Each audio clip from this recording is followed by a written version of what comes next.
Hi, I'm Bill Bronchick, and I'm here with my good friend and colleague, Karen Conrad Metcalf, who is, I call her the Airbnb queen because she just loves this business. And she's so darn good at it. And the two of us are putting on a short term vacation rental intensive seminar which is coming up December 7th on a Saturday in Denver live. And if you can't attend live, you can attend streaming via Zoom. And if you can't even make that, you could register and get the recording afterwards. So we highly encourage you after you watch the video to like, subscribe, and of course, go to wealthbuilders.org where you can get more information about the event. Hey, Karen, I appreciate you coming here. I wanted to talk to our audience about 5 things they should really consider before they get into the vacation rental business, which is AKA Airbnb, AKA short term rentals, just different names for sort of the same thing. But we're going to focus on the vacation rental side of it. What are 5 things I've come up with, I think, that people should consider? And I thought we'd go through them one by one. The first thing I thought was, what markets do people invest in are the best to invest in, where they should consider buying vacation rental properties? That is such a great question. And I think there's like a lot of different answers, but one of the things that I like to look at with vacation rentals is it a place that you like to be? The special thing about vacation rentals, we kind of put that in the name of, for fun and for profit, is to have a place that you enjoy being, because there is a lot that's required with vacation rentals. So that's obviously one thing. And then we've got a myriad of other things, but I'll just give you two more here real quick. Is it zoned for that? Or in other words, is the city or the area friendly to vacation rentals? And what is the occupancy rate or the desire that people have to actually go to that place so that you can find a good market where you can not only have fun, but make some money, Bill? That's right. That's right. And you'd be surprised where the demand is. I mean, obviously, people want to go to Fort Lauderdale, Miami Beach, things like that. But I once rented a vacation rental near Fort Campbell, Kentucky, which is in the middle of nowhere, where my son was in the Army.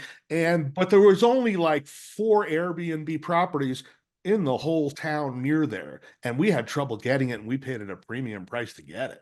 So you There's a lot of those types of markets out there, Bill. It's amazing. right. Where Miami Beach might have just a few competitors. Just a few, just a All right. few. So, what type of properties do you think people should be looking at? Houses, townhomes, condos, maybe even duplexes, big vacation of 5 bedroom houses or small ones. What do you think? It all depends on the market. Let me give you a couple examples. In the area that we're in, there is a SpaceX that's nearby, Mm. and they want to rent for their guests big houses that are on the canal. And so it's just a special thing about this market where you could look at that and it would be viable to get one with 5, 7 bedrooms, 7 bathrooms on the water, and you'd probably do pretty well. Other markets that you look at, you can tell, and we'll give people an analysis of that and how to look for it. A lot of people, especially around here, they want a single family property because they do not want to have a shared wall. And also it depends the amenities, what's important for amenities. And so here in Florida, it's really important to have a swimming pool. And of course, we'll share with people how to protect your liability or keep you from being liable with that.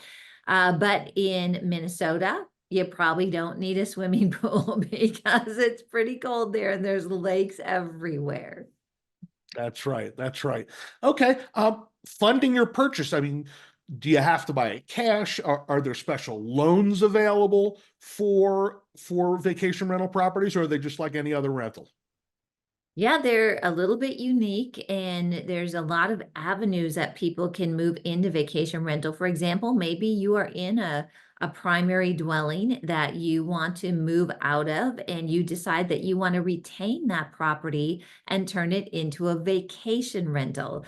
Mm. That's a pretty sweet deal because you were able to get in with the primary dwelling financing and Right. then just hold that and, of course, get your insurances and things in place. Otherwise, I know, Bill, you're going to be talking a lot about creative financing, and there are pathways to finance vacation rentals that take into consideration what would be a typical earnings potential. One of the challenges with short-term rentals or vacation rentals is if you go, with a normal loan that we would call a conventional, like Freddie or Fannie, and they don't understand vacation rentals, they will want to see 2 years of tax returns before they'll borrow you money on that property. Well, that's just not feasible. Right. So, yeah, so we use DSCR. We do a lot of the BRRRRs, and instead of it being a long-term rental, we turn it into a vacation rental. There's lots of options, but you just need to understand the pathway and the products that are available. Right. Okay. Next thing I think would be on a lot of people's mind is, what do I charge per night, per weekend, per week? Do you look at other properties on the websites like VRBO and Airbnb, et cetera? Do you just experiment, or are there websites with data available that you can, scout out some information on this? Absolutely. There's websites that are available for you to get a good idea of what it would rent for. But there's a little bit of the other too. Like you really have to pay attention to where you're at in your cycle or your season. Let me give you an example. If you start out with vacation rentals, you don't have your super host, you don't have a lot of reviews. One of the things I'll be sharing a lot about is how you actually get started so that you can start to get those reviews. And in that case, you might find out what the market is charging, and we charge just a little bit less than that to make our properties worth the risk until we start to build up those Sure. reviews. So that's definitely something that you take a look at. Or seasonally, if you have a cancellation, like we just had a cancellation in one of our properties, and it was a pretty last minute cancellation. So we went out and we put it back on the market as, at a pretty good price, because we're looking for someone that sees it and says, you know what, let's head to Florida and book this. So there is a rhythm with it. There's definitely websites to give you an idea. And then a lot of it depends on your situation and your particular needs or your end goal with where you're at in the cycle with the vacation rental. Great information. And finally, the last consideration I could think of that everybody would have on their mind is, how do I manage this thing? Am I going to manage it myself first, and then when I get a few, hire a property manager, or do I do the opposite? Do I get a professional first, see how they do it, and then try to do it myself? Great question there too. And I feel like I'm giving you back the lawyer answer. I'm going to say it depends. Bill says that all the time, so I have to tease him. But sometimes when people go into short-term rentals, the main thing is they definitely want to get into vacation rentals or short-term, but they may have a tax burden that they're trying to offset. Well, in that case, you would want to definitely manage it yourself, at least for that first year. Work with Bill, the attorney, work with your CPA, and create a pathway that is going to save you a lot of money. We've got some people that work with us that they're paying 6 figures to the IRS, and through this, there's sort of a loophole, you might say, with short-term rentals. They were able to not only save a lot of money, but they were able to recoup from prior tax years, which is absolutely amazing. Wow. So in that case, there may be a reason for you to manage it. Then, other than that, just know vacation rentals, short-term rentals are very, very hands-on for property management. You've got to be on 24/7. As a matter of fact, I was just seeing my phone here pop up and come alive because we've got some communication happening with one of the vacation rentals. So it's ongoing. It never stops. And so if you are able to handle that, you're able to manage that, it's great. And then I guess the third thing I would just mention, there's probably more we could talk about here, is are you living close to your vacation rentals? Because let's just say something happens. Maybe we have this where people can't figure out how to open the door, and sometimes they just really can't figure it out. And so Levi's had to jump in the car, drive over there. Well, you can't do that if you're an hour away, Sure. or even a half hour away. You have to be available. That's right. That's right. Well, great information, Karen. Thanks so much for sharing your thoughts and wisdom and experience. with our audience, and we should tell them about the upcoming event, December 7th at wealthbuilders.org. There is an option for attending streaming over Zoom, and we'll have Q&A sessions where you can ask questions even if you're watching Zoom. If you don't attend live, though, you can't ask their questions.